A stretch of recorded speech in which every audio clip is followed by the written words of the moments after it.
Coach, we're just talking to Coach Lamonis and now talking to you. It's been about 11 months since y'all put a batting order together. What's it feel like to spend these next couple of days thinking, okay, who are we going to hit our first game? It feels great.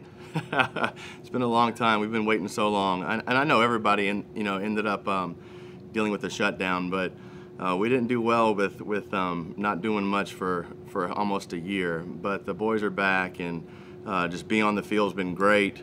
And now we're getting close and trying to figure out what this team's going to look like. But as we work through lineups and we talk about things like that, everybody seems to be getting better, and so it's a positive, obviously. And we're going to keep trying to make them better and see who's going to be out there opening night. But we have a lot of great options. So I guess the last 11 months, you yourself have gone through your mind. Who would I be batting today if I was playing this team? Who we got? Who's hot? You think about it a lot. There's a lot of downtime, and you're thinking about this team nonstop. But like I said, the good thing is there's a lot of really good options, and you're facing a righty, you're facing a lefty. You want to be a little more defensive. You want to play for a little bit more juice. There's a lot of options there. It could be speed. So we do. We kind of go around and around and around. And I think a lot of times it's all depends on the matchup and who you're playing and who's on the bump and things like that. Good, Robbie. Hey Jake, last year was supposed to be a big breakthrough season for Josh Hatcher in a year that he was really going to improve his draft stock, and then all the things happened that happened. How has he attacked this offseason, and what have you seen from him that might look different or better than last year when he was going into that draft-eligible season? Yeah, Hatch kind of has picked up right where he left off, and I could see that he was starting to turn the corner last year before everything was shut down. He's super talented. Most of it was pretty much a part of the maturity process for him as a hitter and having an approach and things like that. But he looks really good. He's a special talent, special kid. He's one of our leaders. There's a lot of stuff he can do on the baseball field. He can really run. He can really defend. He can play in several different spots. But now he's more in that veteran leadership role and really taking pride in taking the young guys under his wing and telling them this is how we play the game of baseball here at Mississippi State. So I think the world of him. He's got a very high ceiling, and I think he's going to do well for us this year. A little follow-up on that. I mean, we saw some of that raw power from him his freshman year right away. He came in and flashed that against Southern Miss and then kind of tailed off a little bit. It looked like he kind of hit a wall. Where do you feel like his ceiling is? How much better do you feel like he can get, and what are some things that you feel like he can improve on this season as he gets ready to move on possibly? So even when Hatch first got here, he was kind of skinny, but wiry, strong, had a very efficient swing that created leverage and bat speed and had the potential to really drive balls. So now he's probably in a little bit better position to hit. He's a lot more physical. So now you're seeing a more efficient path, a more bat speed. He was really good to center the other way when he first got here. He didn't pull the ball as well as he wanted to. So now he's really, really progressed as a hitter when it comes to the pull side of the field and tapping into some more of that power that way. So I don't like to put a lot of numbers and expectations on the boys. I don't think that's fair. In this league, it's really challenging. But I can tell you that he's really, really improved into a special all-around player, and I feel like he's really turned the corner to be one of our guys. He's going to go out there and go about the right way, and I think he'll do well for us. Go to Joel. Hey, Coach Gautreau. Obviously, Cameron James, a guy we saw some flashes from last year a little bit before things got shut down, and now moving him back to, I guess, what I think was his natural position coming in at shortstop, if I'm not mistaken. But either way, from an offensive standpoint, just how big do you anticipate him being? I know nobody can replace Foskey Westberg, but it kind of seems like Cameron's going to play a little more of a centerpiece of this team this year, being at short and possibly being somewhere near the middle of the order and things. Just kind of where do you see him and what's his ceiling offensively? He's been really good for us across the board. He is a true shortstop, and so he's back in his natural position. He's been playing well there. The bat is really starting to come. I thought just last year, from the first day he got here to where we were during the season, he had improved. But the jump from Texas Tech and Biloxi to today, it's been a pretty big difference, And so I I think if he just continues to do what he's been doing in regards to his work and preparing, he's got a chance to be a special player as well. We talk a lot about going into 2019, the steps or the jumps that Foscue and Westberg made from their freshman to sophomore year, and those jumps for them helped us as a team tremendously. So when you're looking at the players and the makeup and the work ethic and things like that, you kind of look at it the same way. Cam should be able to make a nice jump, and I don't know what that jump's going to be. It may be better, it may be almost as good, who knows, but as long as he keeps getting better, he's an exciting player for us for sure, and should be in the middle of the lineup somewhere. Good at that. Jake, I think I asked you about this at Media Day last year, which feels like 10 years ago, but just in terms of, balancing draft stuff, obviously you were a first-round pick yourself, and guys have gone through that kind of thing. Just with the shortened draft and guys like Hatch and Rowdy and Tanner, who probably would have gone through that and are back now again this year, just what was it like kind of working through that with those guys during that time and in the off-season, and just what was that process kind of like? The draft can be challenging. No matter when it is or what's going on, at the end of the day, these guys are putting work in and they're trying to be better and they're trying to help us win ball games. And in the middle of that, they're also trying to better themselves and start a professional career.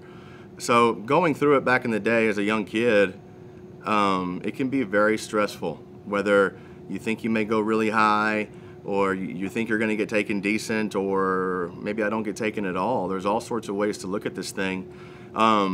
But going through it, my piece is you have to acknowledge it, and we have to acknowledge that it's there and it's a real thing. If you say don't worry about it, that's not realistic, because there's no way to not think about it. That thing is it's pretty loud in regards to articles, all sorts of things that are talking about this player and the possibility of him being taken in a certain part of the draft.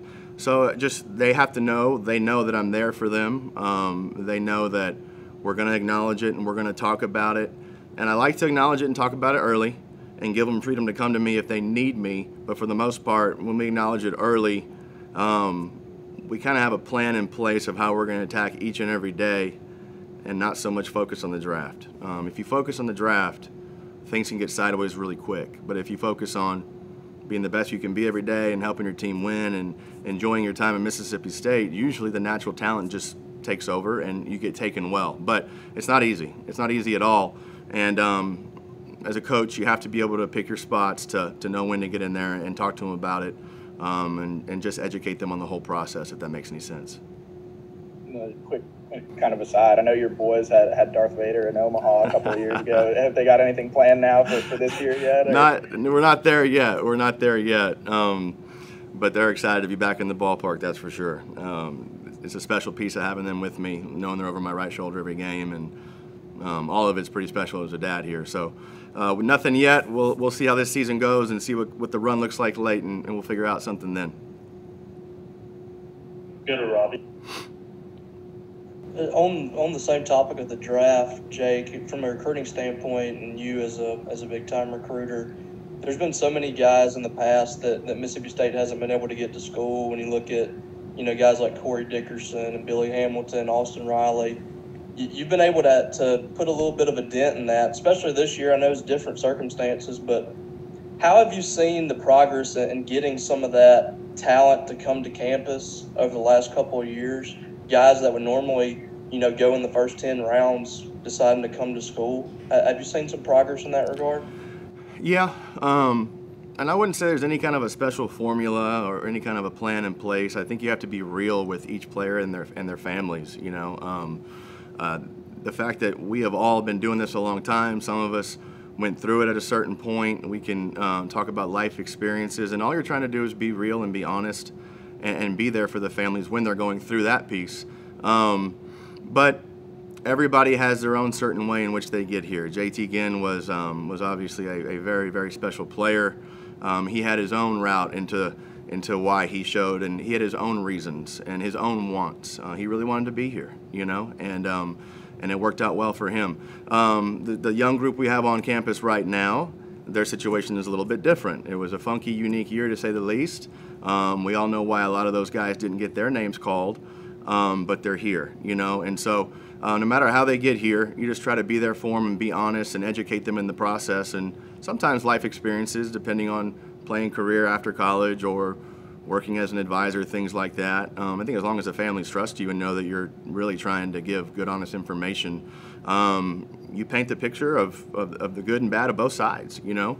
And really, we don't even get into the bad too much. It's all about what Mississippi State can do for each player and their family for the most part. But you have a pretty good idea of where each player and family sits come draft time. You kind of know what they're thinking. And fortunately, we're all at Mississippi State, and it's a pretty special place. So everybody wants to come here for a little while, you know. And the more and more guys that show up and come here, and the more and more development that takes place, and the more we're on TV in Omaha and things like that, it just makes the next kid and family want to come even more. So just trying to do things the right way and be real and help these guys get better. Back to David. Coach, looking at the scrimmage stats from over the weekend, the ball seemed to be jumping out a little bit more than maybe would have been expected. Do you see this team having the potential for power, particularly in the middle of the order? Potential for power, yeah.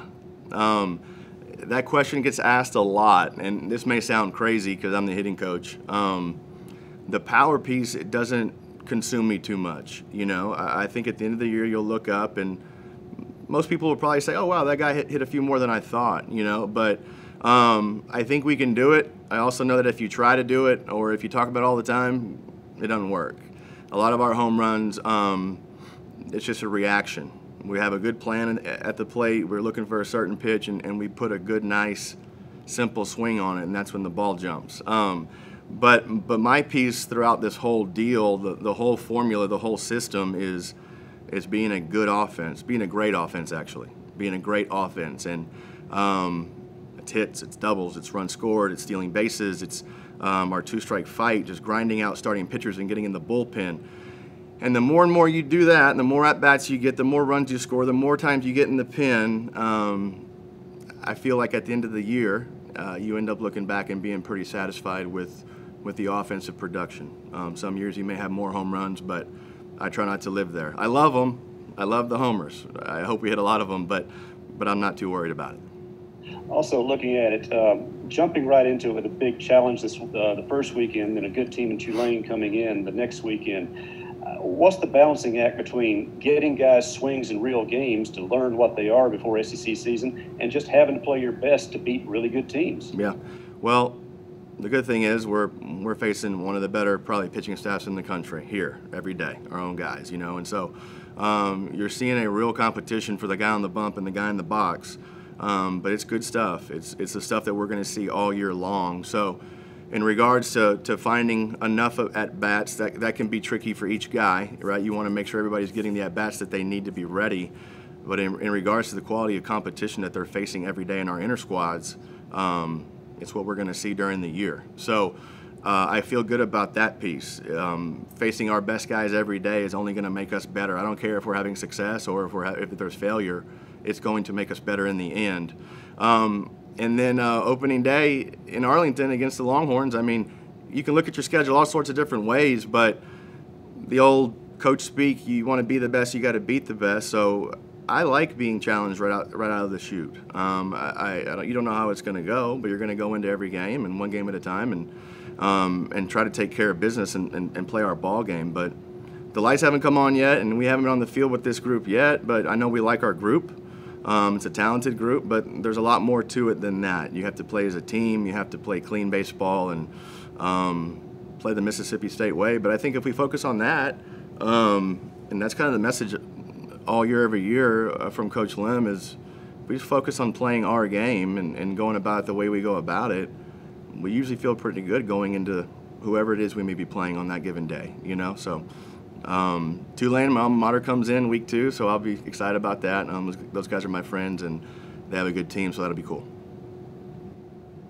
Go to Ben. Jake, I think kind of, I guess for you personally, like those draft guys, obviously you're a guy that's spent some time at Tulane and here now for a couple of years, and I think a lot of people see you as a future head coach. Just what has your time at Mississippi State done for you as a coach, and how has that, you know, helped you and what you're doing, and how have you kind of progressed in these 3 years, do you feel like? Probably changed my life, to be honest with you. It really has. just in general how special this place is and how fortunate we all are to be here. But this is a pretty special coaching staff, and it's a very tight-knit group. There's no egos, and Coach Lim, besides being one of my best friends, he's my boss too, but I'm still trying to learn every day. You know, I think somebody that's in the position that I'm in as an assistant, you have an idea of how you want to go about your piece of the puzzle, the recruiting piece, and a hitting coach and an infield coach and things like that. But if you ever want to be a head coach, there's a lot that goes into it outside of being on the field or being in the batting cage. You know, he's the CEO of the program besides being the head coach. And so there's a lot of stuff that he has to do every single day that nobody has any idea of or ever even thinks of. But he's on the field, he's great with the kids, but the CEO piece, everything that goes into it outside of player development, things like that, he's one of the best, and so I'm learning from one of the best every single day. In regards to being a head coach, it's not coach speak or anything like that. I really don't live in that world. It's the best place in the country for college baseball here. My family loves it here. All is great here, you know, and so my head coach in college, Rick Jones, and I ended up coaching for him a long time ago at Tulane, he said, just kind of embrace yourself, bury yourself in making the school that you're at the best that it can be every day, you know, and so and good things will happen. And so that's kind of where I'm at. I try not to live in tomorrow. I try to live here today, and we love it here, and we don't have any plans of leaving anytime soon. So that's where I'm at. And kind of to that, I mean, just obviously you guys have kept this whole staff together for your time here for the most part. And I guess just what's that been like, and how much does that help you having the continuity on staff that you guys have had? It's huge. It's like a bunch of brothers, you know, and the no egos piece is it's about as important as it gets, I think. All great baseball guys, but more importantly, really good people that really care for the kids. And, you know, when you have a group of players that are together for a long time, or you have a coaching staff that stays together for a long time, that's how culture is created, you know, and to be able to maintain that culture and everybody's on the same page, we're all going in the same direction, it's really important. And so when I'm talking about recruiting, or when I'm talking to recruits about the whole piece here, that's a really big piece of it is, hey, it's Mississippi State sells itself. We all know that. And we've been doing well here lately, but at the end of the day, to kids and families, we know this place is special, but you have to realize the people that you're going to be surrounded by. And most important out of all of it is that you're surrounded by good people that are also good baseball guys that'll help you. You know, but I don't. If you don't have good people, it can be challenging. Anything else for Coach? All right. Thanks, Coach. All right, guys. Thank you. See you soon.